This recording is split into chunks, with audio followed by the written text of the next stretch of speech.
Hi, I'm Sarah. I'm 28 years old, working as a marketing executive, and I was beyond excited to start a family with my husband, Mike. We had been dreaming of this moment for ages, but little did I know that Mike's mother, Linda, had her own plans for our growing family. It all began when Mike and I announced our pregnancy. We were thrilled, but Linda's reaction was off. She forced a smile and said, "Oh, how wonderful. Just make sure it doesn't interfere with my birthday plans." I laughed it off at first, thinking it was a joke, but as time passed, her behavior became more intrusive. She insisted on organizing my baby shower, and when I tried to contribute, she brushed me off. "Honey, I've done this before. You just focus on growing that baby," she'd say, patting my belly like I was merely an incubator. Things escalated when we started decorating the nursery. Mike and I had chosen a sweet woodland theme, but Linda barged in, shaking her head. "No, no, no. Babies need pastels, not these ridiculous colors," she declared, holding up a fistful of pink paint swatches. I tried to be polite. "Linda, we really appreciate your input, but this is our decision." She narrowed her eyes. "I'm just trying to help. Don't be so sensitive." Mike, bless him, stepped in, trying to mediate. "Mom, Sarah, and I have already chosen the theme. Maybe you can help with picking out clothes instead." But Linda couldn't let it go. She started showing up unannounced, sneaking in decor items when we weren't looking, trying to change the nursery behind our backs. It was exhausting. As my due date approached, her fixation with her birthday became unnerving. She constantly hinted how special it would be if the baby arrived on her big day. I started to feel like my body was a ticking time bomb. One evening, a week before my due date, Linda cornered me in the kitchen during a family dinner. Her voice was low, her breath hot on my ear. "You know, Sarah," she whispered, "it would be such a blessing if you could hold off on delivering until my birthday. We could share the special day." I was stunned. "Linda, that's not really something I can control." Her hand gripped my arm, nails digging into my skin. "Oh, you'd be surprised what a determined mother can do," she said, her eyes gleaming in a way that sent a chill down my spine. I found Mike, and we left immediately. On the drive home, I couldn't shake the feeling that something wasn't right.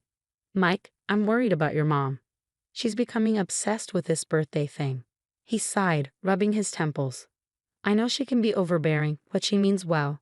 She's just excited about the baby." But I wasn't convinced. That night, as I lay in bed, rubbing my belly, I couldn't stop wondering what Linda might do to get her way. And soon, I was about to find out just how far she'd go. 2 days before Linda's birthday, the contractions started, sharp and intense. Mike rushed me to the hospital, my hand gripping his through each wave of pain. Of course, Linda insisted on coming along, hovering like a vulture. "Just hold on, sweetie," she urged, checking her watch constantly. "Maybe we can time this just right." I wanted to scream at her, but another contraction knocked the wind out of me. The next hours blurred into one long haze of pain and exhaustion, with Linda's mutterings about the time ringing in my ears. "It's getting close to midnight. Just a little longer, dear." The doctors urged me to push, but I was beyond tired. Mike was by my side, encouraging me, but Linda kept butting in. "Come on, Sarah, just hold on a bit longer. You can do this." Finally, with one last agonizing push, our baby girl was born. The clock had just struck 12:01 a.m., Linda's birthday. "Oh, how perfect," Linda squealed, clapping her hands in delight. "We're birthday twins." I barely registered her words as they laid my daughter on my chest. She was beautiful, perfect, and the overwhelming love I felt brought tears to my eyes. But Linda's excitement quickly soured. As the nurses fussed over the baby and Mike beamed with joy, I saw Linda's expression shift. Her smile froze, then twisted into a scowl. "Well, I suppose that's nice," she muttered, but no one paid attention to her anymore. Hours passed in a daze. Exhausted, I drifted off while the nurses took my baby for some routine tests. I'm not sure how long I slept, but something stirred me awake. My eyes fluttered open, and what I saw sent a shock of terror through me. Linda was standing over my baby's crib, a pillow clutched in her hands. She glanced around and slowly lowered the pillow toward my daughter's face. "No," I screamed, my voice raw and hoarse. "What are you doing?" Linda jerked back, hiding the pillow behind her. "Oh, Sarah, you startled me," she said, feigning innocence. "I was just checking on the baby." But I had seen it. I knew exactly what Linda had tried to do, Panicking, I jabbed at the call button, shouting for help. Nurses rushed in, followed closely by Mike. I was a mess, trying to explain what I'd just witnessed through gasping sobs. She tried to smother her. She had a pillow, I cried, pointing at Linda. Linda's face remained calm, her expression a mask of pure innocence. I don't know what she's talking about, she said smoothly. I think the poor dear is just overwrought from the delivery. Mike looked bewildered, his eyes darting between us. Sarah, honey, are you sure? Maybe it was just a nightmare? His voice was gentle but filled with uncertainty. I couldn't believe what I was hearing. Mike, I know what I saw. Your mother tried to kill our baby. The room exploded into chaos. Security was called, questions were being thrown at me, and through it all, Linda kept up her innocent act. This is ridiculous, she huffed, crossing her arms. I would never harm my own grandchild. Sarah's just not in her right mind. I saw the doubt in Mike's eyes, and it felt like a knife twisting in my chest. How could he not believe me? How could he think I'd make this up? As they wheeled our baby away for safety, I knew one thing. I would never let Linda near my child again, no matter what it took. Despite the confusion, I refused to back down. Please check the cameras, I begged the hospital security. You'll see, I know what I saw. After what felt like hours, the security officer returned, his face grim. Ma'am, he said, we've reviewed the footage. You were right. We've contacted the local police. Mike looked devastated as he watched the footage. His hands trembled, his voice barely a whisper. I can't believe it. My own mother. Linda was immediately banned from the hospital, but that didn't stop her from trying to manipulate the situation. She started calling Mike constantly, spinning tales about how it had all been a misunderstanding. I was just fluffing the pillow, sweetie, her voicemails cooed. Sarah's suffering from postpartum depression. She needs help. Meanwhile, I was struggling with my recovery. Every time I closed my eyes, I saw Linda standing over my baby with that pillow. The stress was crushing me. I couldn't bear to let my daughter out of my sight. Mike's father, George, tried to smooth things over. He showed up at the hospital with a nervous smile. Now let's not blow this out of proportion. Linda's always been a bit enthusiastic. I'm sure she didn't mean any harm. I was floored. She tried to smother my baby, George. How is that not harmful? The tension between us and Mike's family was unbearable. I felt like I was losing my grip on reality. That's when I called my best friend, Emma, who's a lawyer. I needed advice. Sarah, this is serious, Emma said after I told her everything.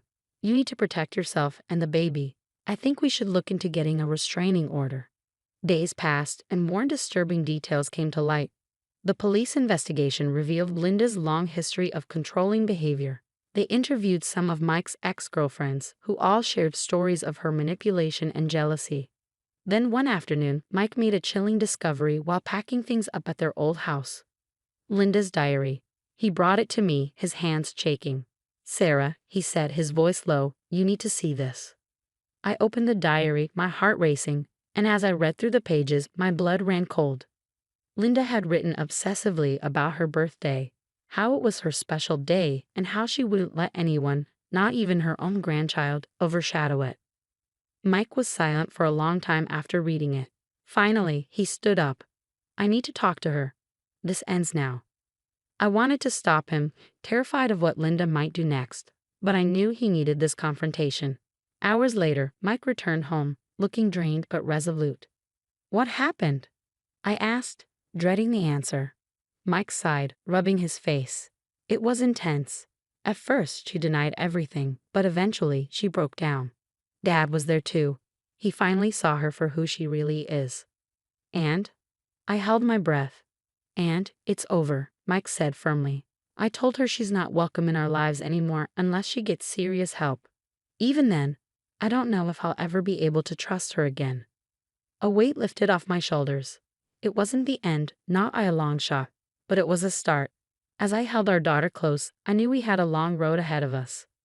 But for the first time since that horrible night, I felt a glimmer of hope. After everything, Mike and I knew we had to take action. We couldn't let Linda get away with what she had done. With heavy hearts, we made the decision to press charges. We're doing the right thing, Mike reassured me, squeezing my hand as we met with the prosecutor. But Linda wasn't giving up without a fight. She sent tearful voicemails, pleading letters, and even tried to corner Mike at work. But we stood firm. "I'm sorry, Mom, but you've gone too far this time," Mike told her, his voice steady despite the pain in his eyes. The court case was grueling. Sitting there, hearing the details of that night, I felt sick to my stomach. But nothing could have prepared me for the shock of Linda's diagnosis: narcissistic personality disorder, NPD. The defendant exhibits classic signs of NPD, the psychiatrist testified. Her obsession with her birthday and her willingness to harm others for attention are textbook examples.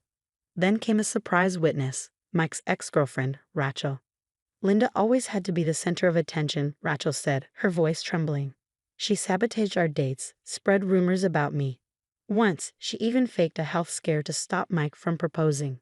Mike's face went pale as the realization dawned. This wasn't new behavior. Linda had been manipulating people for years. When the verdict was read, I felt a mixture of relief and sadness. Linda was found guilty of attempted infanticide. The judge sentenced her to both psychiatric treatment and prison time. "The court cannot ignore the severity of this crime," the judge declared. "Mrs. Thompson, your actions could have resulted in the death of an innocent child." As Linda was led away, George stood up in the gallery. His face was set with determination. "Linda," he called out, "I want a divorce." The courtroom fell silent. Linda's face crumpled, but for once, no one rushed to comfort her. In the weeks that followed, Mike threw himself into healing our family. He cut all ties with Linda, changed our phone numbers, and even suggested we move. "I think we need a fresh start," he said one night somewhere far from here. I agreed. We packed up our lives and moved to a new city, ready to begin again. A year passed in a blur of healing and new experiences. I returned to work and found my stride at a new marketing firm. While Mike's relationship with his father grew stronger, now free from Linda's influence. On our daughter's first birthday, we held a small party surrounded by the people who truly cared about us: George, Emma, and a few close friends. To new beginnings, Mike toasted, raising his glass as we sang happy birthday to our daughter. I looked around at the smiling faces and felt overwhelmed with gratitude. We had been through hell, but we'd come out stronger. Later that night, after the guests had left and our daughter was asleep, Mike showed me a news article on his phone. "Linda lost her job," he said quietly. "Her reputation in town is ruined. She's isolated in prison, and no one visits her." I felt a pang of something, not quite pity, but a hollow sadness for what could have been. "Do you ever regret how things turned out?" I asked him. Mike was quiet for a moment, then shook his head. "No, she made her choices. We made ours. And look at what we have now." He gestured around our home, at the birthday decorations, the laughter that had filled the air just hours before, and the photo of our smiling daughter on the mantel. "This is what matters," he said firmly. "This is our family."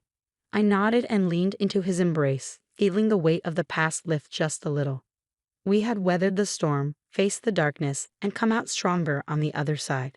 As I drifted off to sleep that night, I felt truly safe for the first time in years. We were home, we were healing, and we were free.